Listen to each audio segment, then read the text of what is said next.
Le temps, partie 1. Qu'est-ce que le temps? Bonjour, j'espère que vous allez bien. Merci de m'accompagner une fois de plus aujourd'hui. Je suis Maryse Varou. Le temps est la seule chose que tout le monde expérimente et avec laquelle tout le monde est familiarisé. Nous considérons que c'est quelque chose qui nous est donné et que nous avons en quantité très limitée. Et nous pensons que nous ne récupérerons jamais ce que nous utilisons ou gaspillons. Le temps est vu comme quelque chose se trouvant en dehors du sujet, mais intrinsèquement attaché à lui. Une chose à laquelle personne ne peut échapper et que l'on n'a jamais en quantité suffisante, étant donné que nous souhaitons constamment en avoir plus pour être en mesure d'atteindre ce dont nous avons besoin. Sur Terre, le temps est perçu comme une flèche immuable, se déplaçant dans une seule direction, passé, présent, futur. Un temps linéaire qui favorise les regrets, la nostalgie et la douleur lorsque l'on regarde en arrière et qui favorise le fait d'attendre dans le doute, l'incertitude et la peur lorsque l'on pense à l'avenir. Nous gaspillons beaucoup d'énergie mentale lorsque nous vivons dans le passé avec des remords de toutes sortes, ou lorsque nous pensons trop à l'avenir en essayant de contrôler les résultats probables comme une réaction de survie.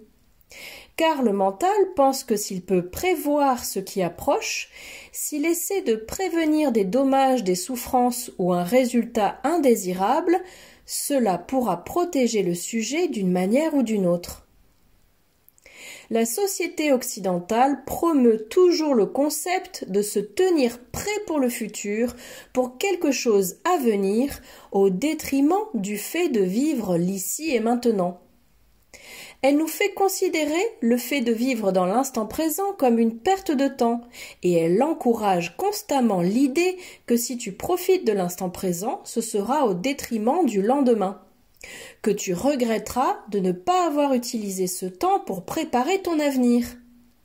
C'est comme un principe de base qui est inculqué à tout le monde dans les sociétés occidentales.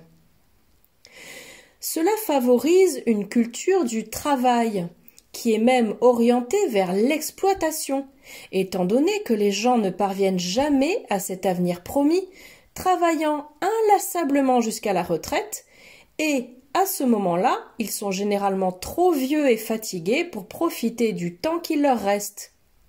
Ils regardent en arrière avec regret et aimeraient avoir vécu plus et travaillé moins.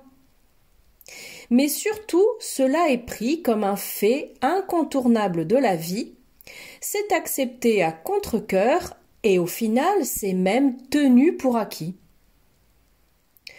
Le temps est l'un des concepts les plus incompris sur Terre, en raison de la mentalité hautement déterministe et matérialiste de sa culture. Comme l'a dit un jour Aristote, le temps est la plus grande inconnue de toutes les choses inconnues. Les scientifiques de la Terre ont essayé de le décrire d'innombrables façons, en considérant même qu'il pourrait s'agir d'un certain type de particules. Pour moi, c'est la définition la plus matérialiste qui soit et probablement la plus éloignée de la vérité. Une autre grave erreur de comment le temps est défini sur Terre est qu'il est pris comme une constante pour les modèles mathématiques de la physique, dans lesquels les formules tentent d'expliquer l'univers à partir d'une hypothèse de base indubitablement erronée, parce que depuis le point de vue et la compréhension beaucoup plus avancée des cultures stellaires et de leurs sciences, le temps est extrêmement malléable et par conséquent loin d'être une constante. Cette simple mais grave erreur a des conséquences dramatiques, parce que tous les résultats qui ressortent de toutes les formules mathématiques de la physique essayant de comprendre l'univers sont tous erronés. Et pourtant, ils sont pris comme un fait prouvé, basé sur la certitude mathématique. Et ces modèles mathématiques auront beau être précis et exacts, s'ils utilisent le temps comme une constante, Aucun d'entre eux ne reflètera le monde extérieur, peu importe à quel point ils sont précis. Et c'est pourquoi, comme je l'ai expliqué précédemment, les mathématiques sur Terre créent leur propre univers autonome qui ne reflète pas le monde extérieur. Mais qu'est-ce que le temps exactement du point de vue des cultures et des sociétés stellaires beaucoup plus avancées?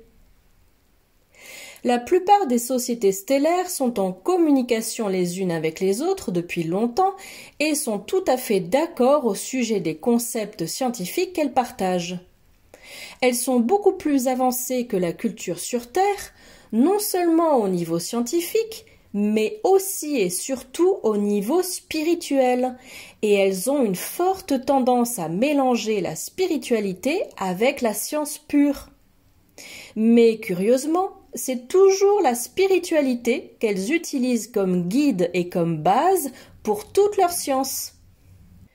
Pour toutes ces sociétés stellaires, le temps n'est pas quelque chose de concret ou de tangible. C'est une perception qui est directement liée au processus de pensée et c'est une expérience qui est directement liée à la conscience. Sans un certain cadre temporel d'aucune sorte, il ne peut y avoir aucune conscience sensible et consciente de soi. Mais ce n'est pas le temps qui façonne la conscience, c'est l'inverse, puisque c'est l'acte d'être conscient qui crée un rythme et une fréquence desquels résulte le temps. Si une conscience est consciente de sa propre existence, alors elle a un ensemble de concepts qui la définissent comme quelque chose et non comme autre chose. Ça, c'est aussi un principe basique dans la dualité. Note d'Héloïse Alcyona, Marie veut dire que lorsque l'on est dans un monde de dualité, n'étant pas dans l'unité, on se définit comme quelque chose et pas autre chose, par exemple comme un humain et pas un animal, ou comme étant gentil et pas méchant. Tout comme on distingue les autres de soi, moi et les autres, moi et le non-moi. Fin de la note. Mais il ne peut y avoir aucun processus conscient de pensée sans une séquence de pensée. Et cette séquence de pensée, avec son rythme et sa fréquence, est ce qui crée le temps. Bien que la pensée se fasse uniquement avec des concepts et qu'elle soit ensuite traduite par une séquence de mots, comme dans un langage, ce qui contredit de nombreux psychologues sur Terre qui prétendent à tort que c'est le langage qui permet de penser, c'est cette séquence de pensée, avec son rythme et ses pauses, qui crée une fréquence et avec elle, le temps. Le temps est une perception unique qui émane du processus de pensée, de la vibration et de la fréquence de chaque être sensible ou âme. Et comme chacun a un point d'attention unique et spécifique que n'a personne d'autre, la perception du temps est unique pour chaque individu, chaque âme, incarnée ou non, parce que chaque âme sensible a son propre rythme de pensée. Quand un groupe d'âmes partage le même règne d'existence, c'est parce qu'elles ont une perception similaire de la réalité, bien que ces perceptions ne soient jamais exactement les mêmes. Et cela s'appelle accord de perception.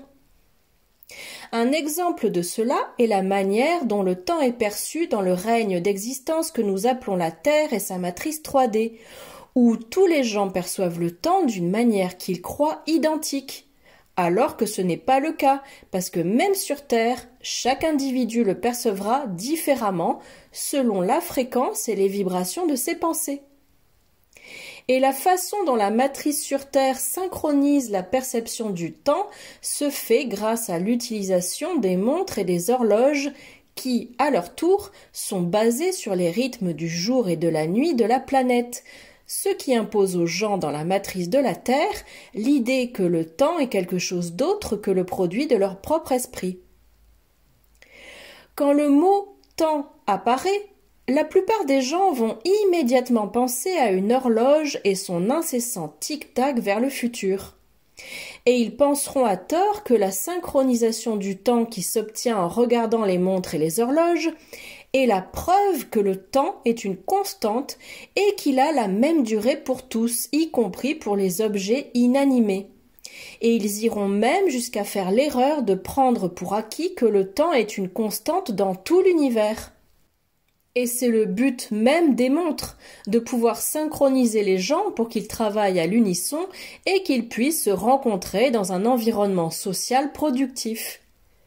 Par conséquent, le concept de temps et sa gestion, tels qu'ils sont compris sur Terre, sont des caractéristiques intrinsèques de la matrice 3D de la Terre et avec lesquelles aucune autre culture stellaire n'est d'accord.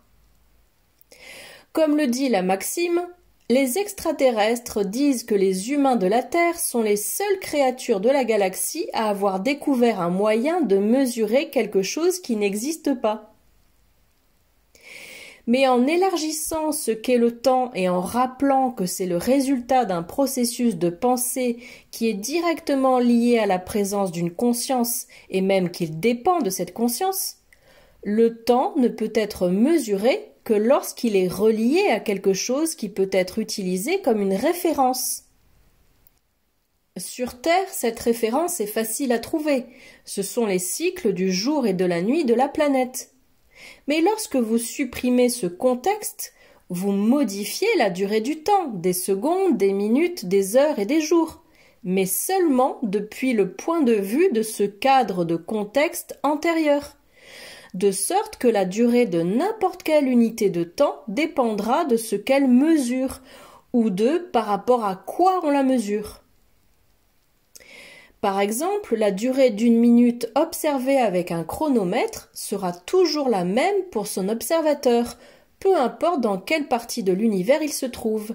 Mais cette durée ne sera pas la même pour un autre observateur depuis un autre point de vue.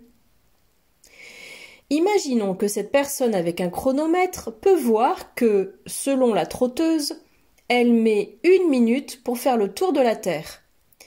Puis qu'elle emmène le chronomètre sur la planète Alphrata à Alpha Centauri, et que pour cette personne en train de faire le tour d'Alphrata et d'observer, elle met aussi 1 minute. Mais de retour sur Terre, la valeur de cette minute sera modifiée par les observateurs qui sont restés sur Terre. Même si un jour ils ont tous été synchronisés et maintenaient la même valeur du temps. Pour illustrer davantage cela, la durée de n'importe quelle unité de temps dépend uniquement du contexte dans lequel elle est mesurée comme référence, comme c'est le cas pour les références à un espace ou références spatiales. En effet, quand nous sommes à la surface d'une planète, il est facile de déterminer où est le haut et où est le bas. Mais quand nous nous trouvons dans l'espace profond, il n'y a aucun moyen de déterminer où est le haut et où est le bas, à tel point que ces concepts cessent d'être pertinents et même d'avoir un sens. La durée du temps dépendra uniquement de la conscience et de la fréquence de pensée de l'être conscient sensible qui en fait l'expérience. Comme le dit l'exemple classique, la durée d'1 minute dépend de quel côté de la porte de la salle de bain tu te trouves. Note d'Héloïse Alciona, Marie fait référence ici au fameux « j'en ai pour 1 minute » de la personne qui se prépare dans la salle de bain pendant que l'autre l'attend à l'extérieur. Fin de la note. Le temps est le résultat d'une conscience suffisamment consciente pour pouvoir observer ses propres pensées et se demander pourquoi elles le sont.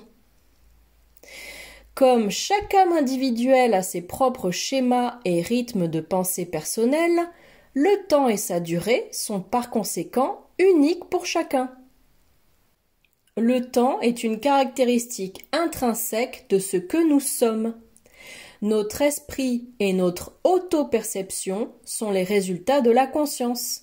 Donc, en tant qu'âme, nous sommes le temps lui-même. Je continuerai de développer ce sujet dans une deuxième partie. Merci d'avoir regardé ma vidéo. Prenez soin de vous et soyez intelligents. Avec beaucoup d'amour, votre amie Maryse Varou.